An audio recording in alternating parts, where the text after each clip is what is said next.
आज चाहिँ म समुद्रको तटमा अथवा समुद्र तटी भन्ने र समुद्रको पार्क भन्ने एउटै हो, समुद्र किनार पनि भन्ने गरिन्छ।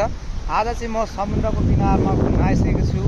अलिकति बेलुका बेलुकाको मौसममा चिसो पनि हुन्छ, आनन्द पनि हुन्छ। अनि सबैजना प्रायः विदेशमा चाहिँ घुम्ने भनेको साँझमा हो होइन। बिहान दिउँसो त टाइममै हुँदैन, अब ड्युटीको ड्युटी होइन, टाइमिङै मिल्दैन विदेशमा। मिल्ने भनेको साँझमा हो।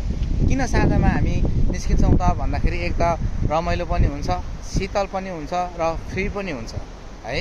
यहाँ दिउँसो घुम्ने माहौलै छैन, यति गर्मी हुन्छ नि, कुरै नआउनुहोस् अब त्यो गर्मीको। तर बेलुका चाहिँ शीतल हुन्छ, यता समुद्रबाट चाहिँ हावा सर्र आइपुगेको हुन्छ होइन। अनि त्यो भएको कारणले गर्दाखेरि चाहिँ एकदम मान्छेहरू घुम्ने भनेको बेलुकी साँझमा हो। अहिले चाहिँ हामी छौँ यतापट्टि सिपको पार्किङ, जस्तै उता हाम्रो नेपालतिर चाहिँ बस पार्क भन्छ नि, बस पार्क, ट्याक्सी स्ट्यान्ड यस्तो यस्तो भन्छ, जस्तै त्यो पनि यहाँ सिप स्ट्यान्ड हुन्छ है। सर्र यो समुद्रबाट सर्र मान्छेहरू कहाँबाट पिकअप गर्ने, समुद्र नचढे बेला कहाँ पार्किङ गर्ने भन्ने कुरा त अब पक्कै पनि तपाईँहरूलाई थाहै छ होला। पानीको पानी त हिँडिरहँदैन नि त। सर्रसँगले चाहिँ तपाईँहरूले देख्न सक्नुहुन्छ ऊ त्यो समुद्रको दुईवटा पोल गाडेको छ, त्यो गेटबाट चाहिँ सट्टसँगले यता इन्ट्री हुन्छ।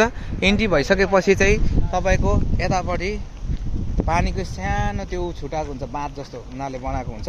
पानीको बाँध जस्तोमा चाहिँ सर्र लिएर तपाईँहरूलाई त्यहाँनिर देख्न सक्नुहुन्छ। यो घरभन्दा तलसम्म छ यो पानी गएको। यो चाहिँ अटोमेटिकली समुद्र चाहिँ त्यहाँ बगेको होइन, यो चाहिँ सिर्फ पानी जहाज पार गर्नुको लागि चाहिँ होइन, सिप पार्क बनाउनको लागि चाहिँ यो त्यहाँबाट सर्र यसरी ल्याउँछ। ऊ त्यो गेट हो, त्यो गेटबाट सर्र ल्याएर यो दोस्रो गेट तेस्रो गेट त्यहाँनिर पार्किङ हुन्छ। तपाईँहरूले देख्न सक्नुहुन्छ है। अब हेर्नुहोस् है, यो यहाँ पार गरेको हुन्छ, यता पनि छ, यहाँ पार गरेको हुन्छ है, यहाँ पार गरेको हुन्छ। अनि एकदमै धेरै यो एरियाको मान्छेहरू घुम्ने ठाउँ भनेको चाहिँ यही हो होइन। किनभने यहाँनिर अब जस्तो पनि मान्छेहरू घुम्छ, राम्रा नराम्राहरू सबै मान्छेहरू घुमिरहेको हुन्छ। प्रायः त नेपालीहरू घुमिरहेको हुन्छ। अब मैले यहाँ एकजना दाइलाई भेटेँ, सायद नेपाली होला। नेपाली हो होइन? ए तपाईँ पनि ल। अब तपाईँ यहाँनिर आउनुभयो कति साल भयो? मेरो भर्खर 1 साल भयो। 1 साल भयो? हजुर। अनि मैले एउटा कुरा सुनेको थिएँ, तपाईँलाई विश्वास छ या थाहा छ कि छैन भन्नु मिल्छ? भन्नुहोस्। उहाँहरू सबै नेपाली हो? उहाँहरू पनि? उहाँहरू पनि नेपाली। ओह ल, सबैले यसो हेलो भन्नुहोस्। ल यो त भाइ अर्कै बोल्छ त। ल अनि यहाँनिर चाहिँ मैले सुनेको हल्ला चाहिँ हजुर एकदम यहाँनिर चाहिँ यसो मिल्छ भन्छ हो। के चाहिँ? बेलुका पानी होइन, साह्रै सिधा दाइ हुनुहुन्छ। घर कहाँ अरे? घर कहाँ हो? घर ताप्लेजुङ। पानी होइन क्या यो एरियामा चाहिँ यसो बेलुका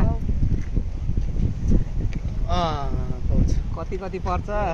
2 रुपियाँ 5 रुपियाँ यहाँको त्यतिमै पाइने? कान ठमेलतिर जान्ने लिएर जान्छु। भयो म जान्न, म त्यतिकै रमाइलो गरेको।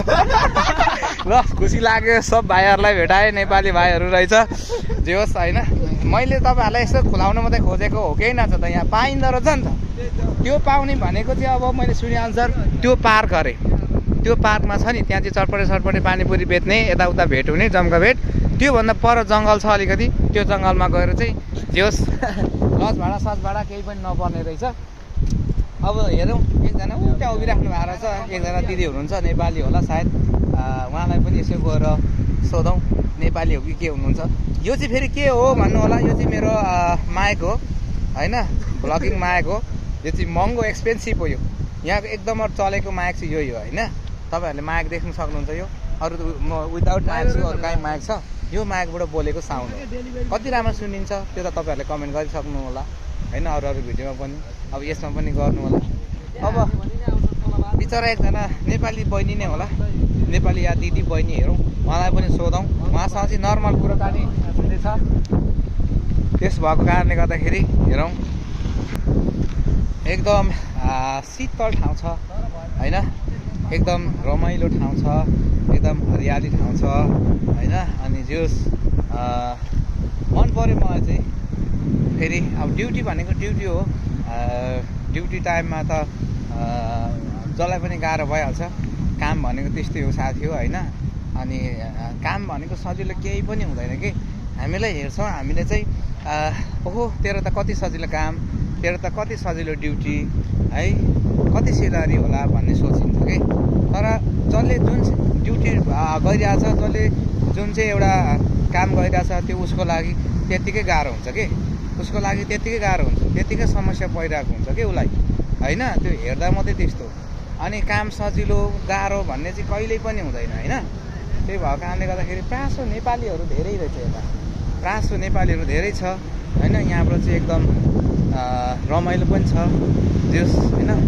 अनि पानीमा आएर खेल्ने बस्ने त्यस्तै त हो, रमाइलो गर्ने होइन। सबैजना एउटै किसिमको कामहरू पनि हुँदैन। कसैको ड्युटी नाइट हुन्छ, कसैको चाहिँ ड्युटी चाहिँ डे हुन्छ, कसैको मर्निङ हुन्छ होइन।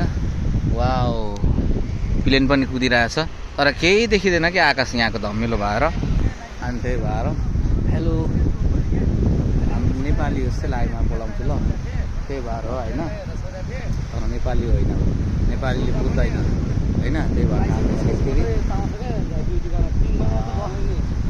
राम्रो छ केटा हो होइन। Are you Nepali? Hello sis, are you Nepali? Which country? Filipino? Filipino? Oh my god, फिलिपिनीहरू एकदम राम्रो हुन्छ होइन। त्यही भएको कारणले अनि यतै बस्छ। अब के गर्नु, यसो बोल्दौँ केटा हो। अरे serious Filipino? No Filipino, Indonesia maybe. No Filipino? No no no, I believe you है।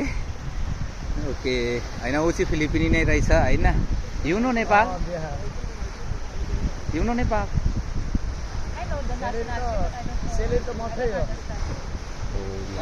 नेपालै थाहा छैन भन्छ केटा हो, देख्यो? त्यही भएर पनि गाह्रो हुन्छ कि। अरू सिङ्गल? नो म्यारिड पो भन्छ केटा हो यार। केही छैन होइन। उसको अब होला नि त घरमा होइन। त्यही भएको कारणले गर्दाखेरि पनि होइन।